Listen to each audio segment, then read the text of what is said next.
Bonjour à toutes et bonjour à tous. Nous voici à Najac. Najac, c'est dans l'Aveyron. Il y a sa cité du Moyen-Âge, et bien sûr sa forteresse qui aurait été construite à la fin du XIe siècle, mais qui a été construite sur un ancien castrum romain, comme d'ailleurs beaucoup de forteresses et de châteaux en France. Allez, maintenant on va commencer à voir quelques images du village, et puis on va poursuivre par la forteresse. A tout de suite. Ici on est sur la place du village. Vous pouvez voir ces magnifiques façades. Le village de Najac est tout en longueur. Il n'est constitué que d'une seule rue qui mène directement à la forteresse.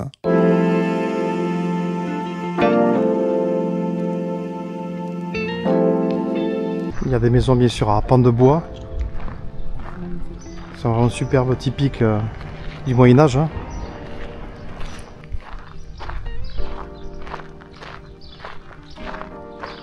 Et d'ailleurs, l'office du tourisme est installé dans une superbe maison typique. Najac la Sentinelle, donnant son nom d'un domaine gallo-romain, Najac se développe au XIe siècle, sous l'aile protectrice d'un château fort.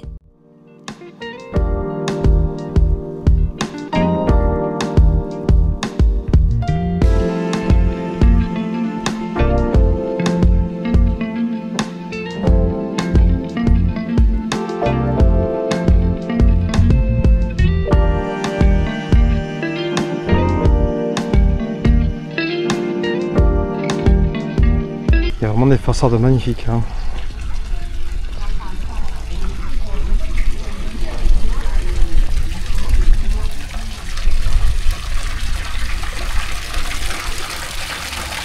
Et voilà, donc on a la forteresse juste en face.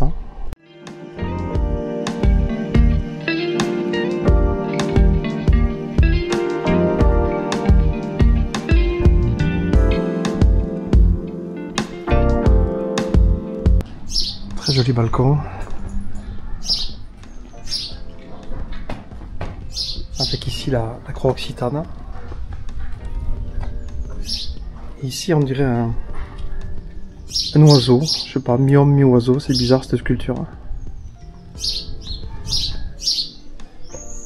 On se croirait 1000 ans en arrière. C'est magnifique.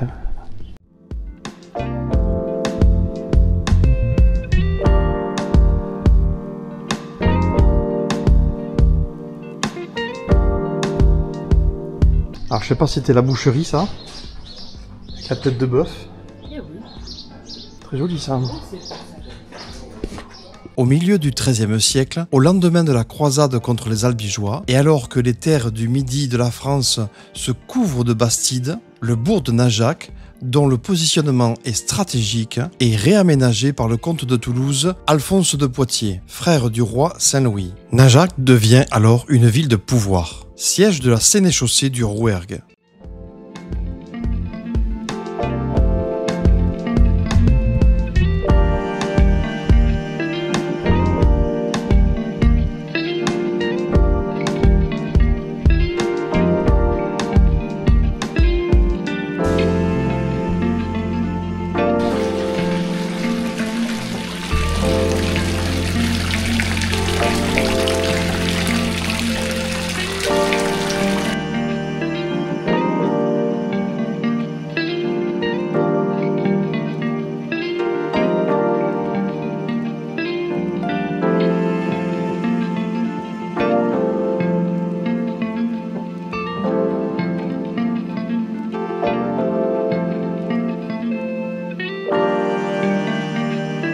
On dirait Saint-Antoine de Padoue.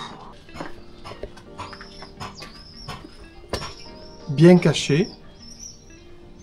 Ouais, Saint-Antoine de Padoue, je pense que c'est lui. Ici, l'ancienne maison du notaire. Datant de 1775.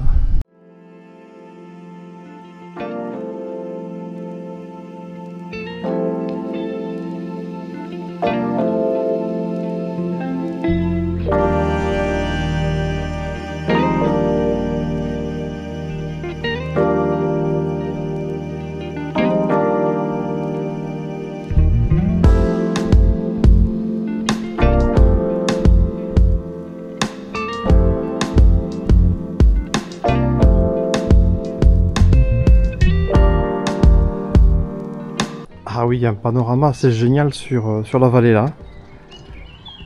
Ah, et d'autres bâtiments qui ceux-là sont en ruine.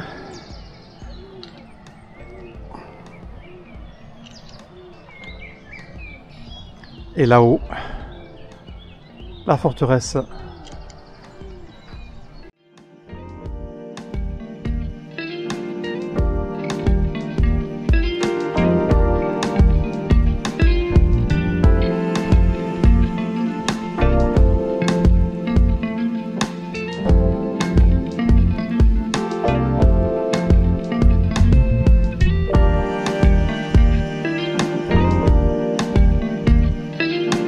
La maison du gouverneur.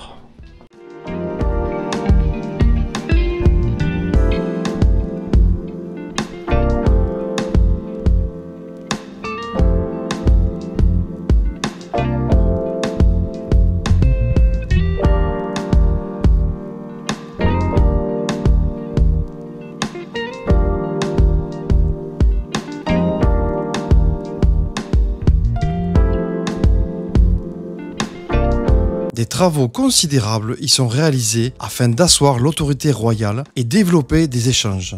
Le château fort est alors reconstruit, ainsi que tous les quartiers du village. On approche de la forteresse.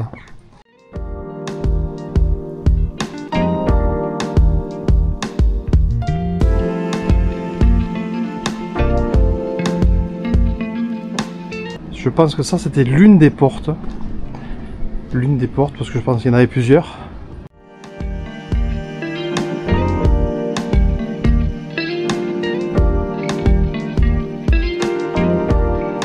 Là voici aussi une ancienne porte de la ville qui était surplombée par une tour, ça c'est clair. Il y avait une tour de guet.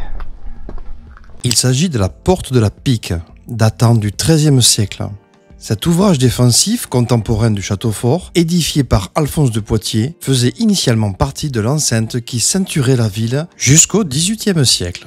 La porte couverte par un arc en plein cintre était surmontée par une chambre haute destinée à en défendre l'accès et défendue par un assommoir permettant de pilonner d'éventuels assaillants.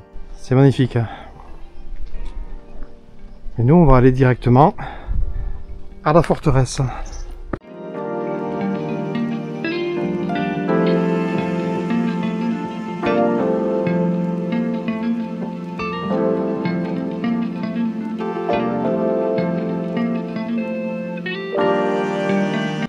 Et la vue sur la vallée est magnifique.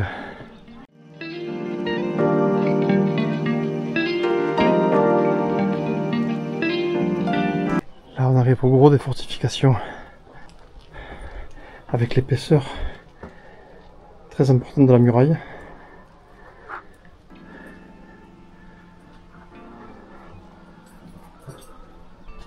Bon, mais nous voici dans l'enceinte de la forteresse.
Là, c'est la tour des Ladres, une ancienne oubliette.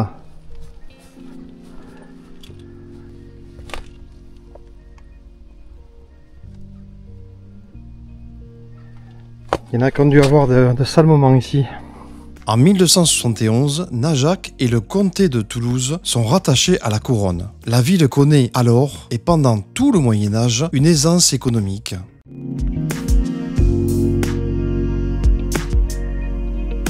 Visiblement ici donc, emplacement du pont-levis. Voilà, au-dessus là il devait y avoir le pont-levis. On va y aller.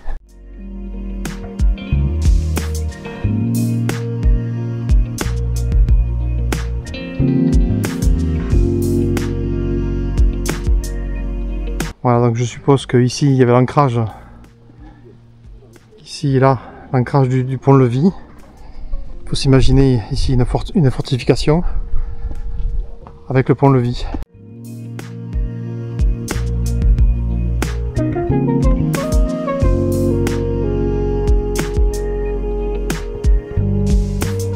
Donc là on va rentrer dans le château proprement dit.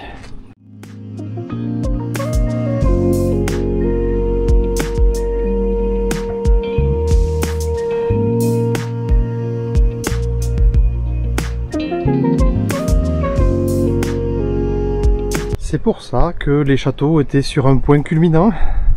Comme ça ils pouvaient tout voir à 360 degrés. Il y a une herse là-haut.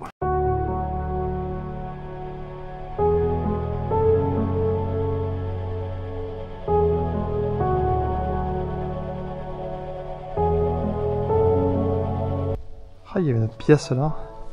On voit une voûte. Bien dommage qu'on puisse pas y accéder. Plus y accéder.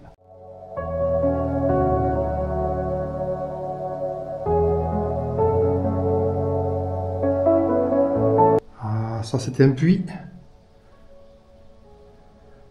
C'était le puits du château.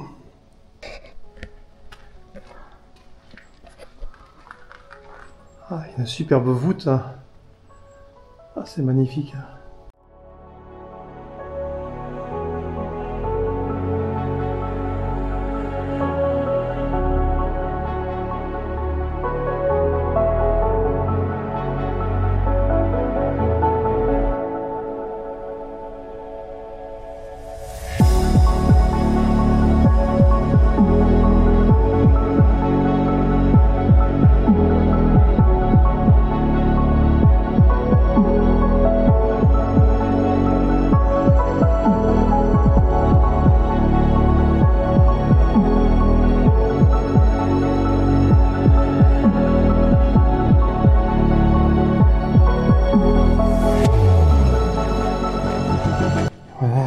Une maquette de la forteresse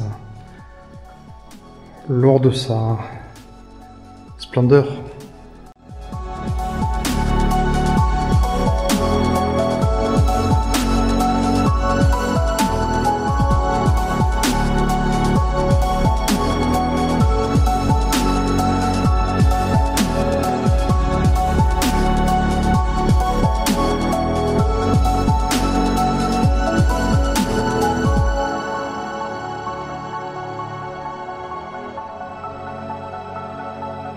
Waouh, c'est superbe.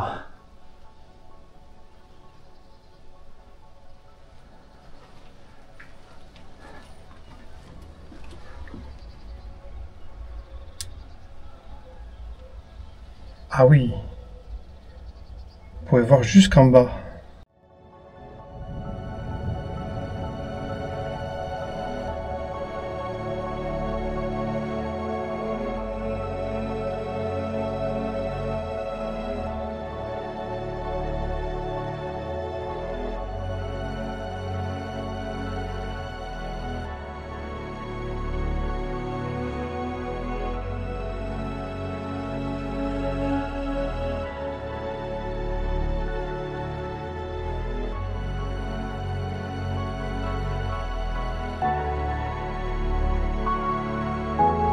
Voilà, là on est de l'autre côté du château.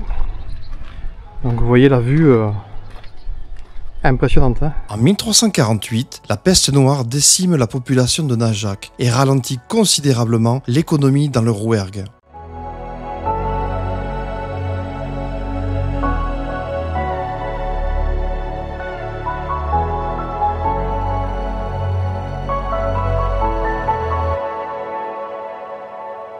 vue sur le jardin.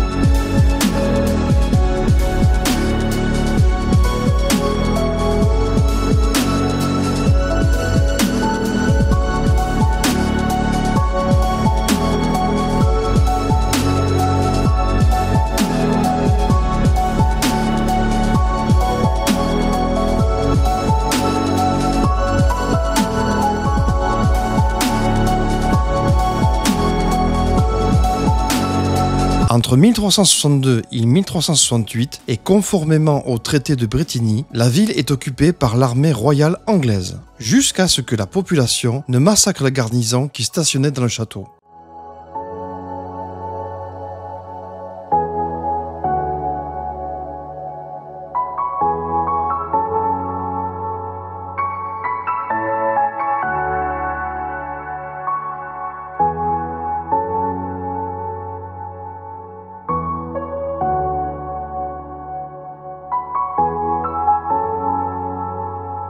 Escalier en colimaçon.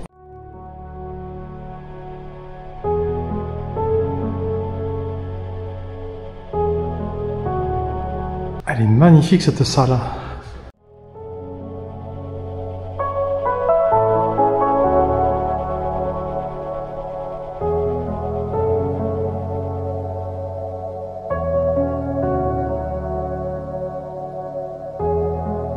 Avec cette magnifique voûte.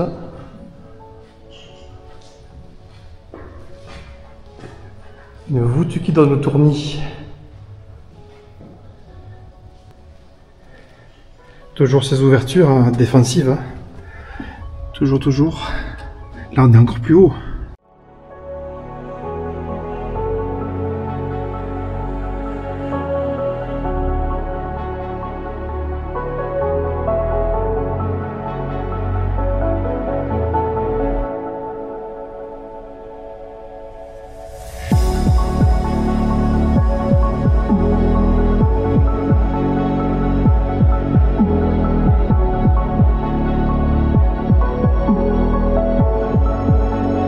Couloir secret. Oh là là.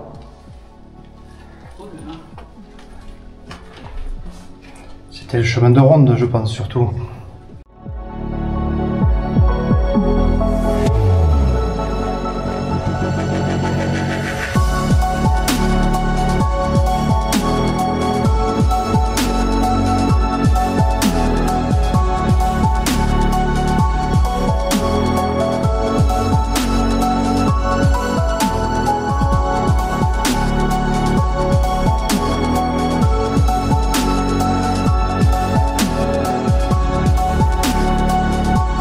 On a la vue sur la cour intérieure.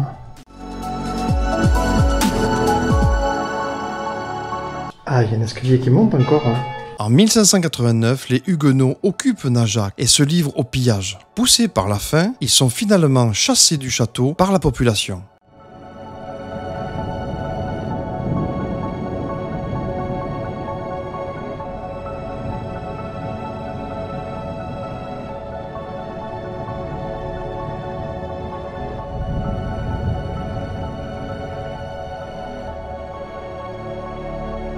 Encore ces voûtes magnifiques.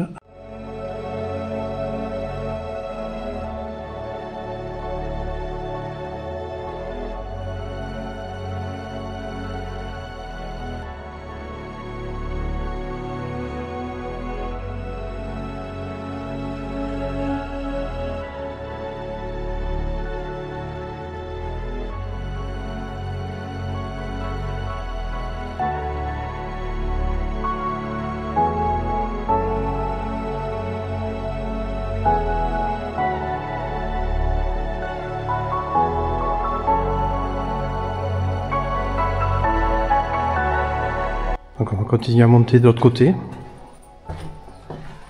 Ça c'est l'escalier en colimaçon qu'on a emprunté tout à l'heure. Et puis on continue.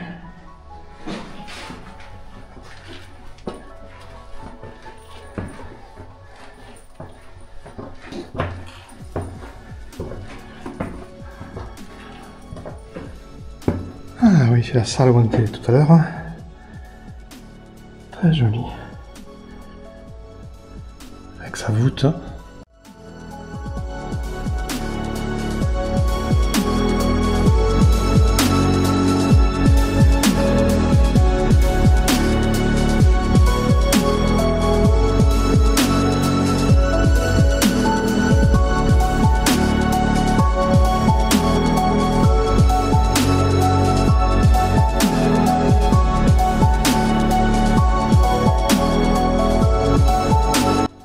Notre salle. Ah, il y avait une cheminée ici. Ouais.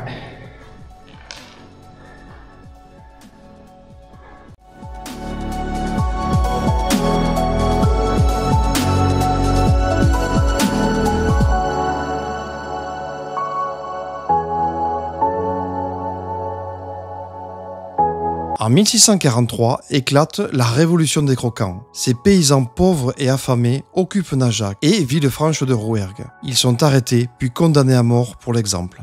Allez, on va continuer à monter.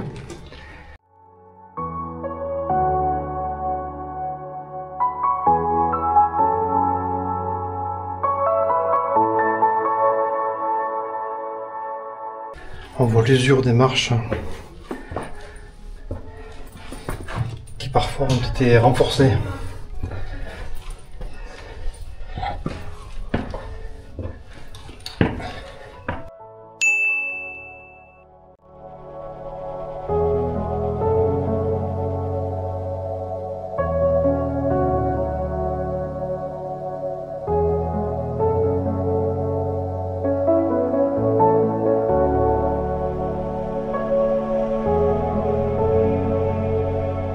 On se trouve au sommet du donjon là. Il y a un petit peu de vent, j'espère que ça ne s'entend pas trop. On a une vue sur le village de Najac qui est tout en longueur.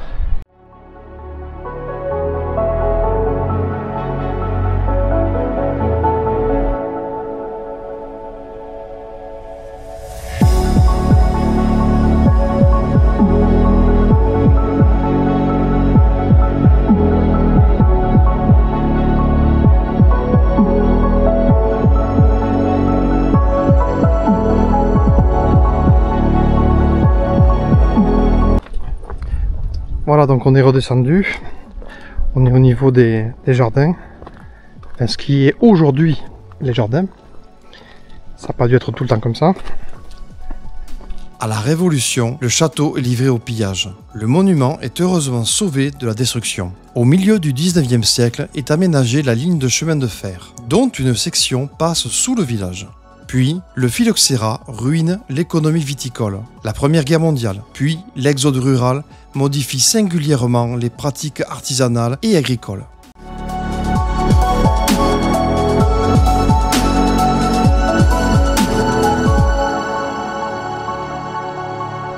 Voilà, nous avons terminé donc la visite de ce magnifique château. J'espère que les commentaires que je vous ai mis en voix off vous ont éclairé sur ce magnifique site. Je vous retrouve pour de prochaines vidéos. Si cette vidéo vous a plu, likez-la et abonnez-vous en activant la cloche de notification si ce n'est pas déjà fait. A très bientôt pour de prochaines vidéos.